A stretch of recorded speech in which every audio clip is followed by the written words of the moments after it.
বন্ধুরা, আজ আমি নিয়ে চলে এসেছি তোমাদের কাছে নতুন একটা রেসিপি। তো আজকে বানাবো আমি কচুরলতি চিংড়ি মাছ দিয়ে। তো তার জন্য আমি কচুরলতিগুলো নিয়ে এসেছিলাম বাজার থেকে, কাটাই অবস্থায়, আমি আর কাটিনি। তো বাজারে কাটা পাওয়া যায়। তো সেগুলোকে আমি ভালো করে বাড়িতে এনে ধুয়ে তারপরে প্রেসার কুকারে দিয়ে দিয়েছি। নুন দিয়ে 2টো সিটি মেরে নিয়েছি, সেদ্ধ করে নিলাম প্রেসার কুকারেই। তারপর সেগুলোকে আমি নামিয়ে নিয়েছি জল ঝরিয়ে। আর চিংড়ি মাছগুলো দেখতেই পাচ্ছ কি সুন্দরভাবে আমি পরিষ্কার করে ছাড়িয়ে নিয়েছি চিংড়ি মাছের খোলসগুলোর থেকে। শুধু মাংসটা নিয়েছি, ওগুলোকে আমি নুন দিয়ে আর হলুদ দিয়ে ভেজে নিলাম।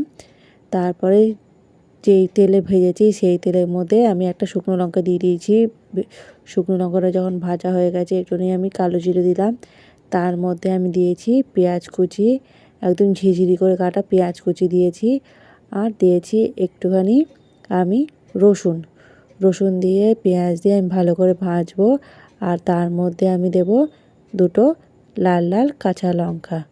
তো এইসব দিয়ে যখন আমি একটু নাড়বো, নাড়া হয়ে গেলে একটু ভাজা ভাজা হলে তারপর আমি সব মশলাগুলো একে একে দেব।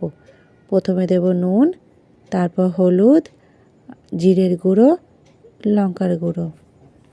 এগুলোকে দিয়ে আমি ভালো করে মশলাটাকে ভাজবো। মশলাটা যখন ভালো করে ভাজা ভাজা হয়ে যাবে, তারপর আমি তার মধ্যে দিয়ে দেব চিংড়ি মাছগুলো দিয়ে মশলাটাকে ভালো করে কষাবো। মশলাটা যখন চিংড়ি মাছের সাথে ভালো করে কষে যাবে, তখন আমি কি করব, সেদ্ধ করা যে রয়েছে আমার কচুরলতিগুলো, সেগুলোকে আমি দিয়ে দেব। এর মধ্যে কোনো জল দেব না। মশলাটা আমি পুরো তেলের মধ্যেই কষিয়ে নিয়েছি। আর এই কচুরলতিটা আমি এখানে সেদ্ধ করে নিয়েছিলাম আগের থেকে।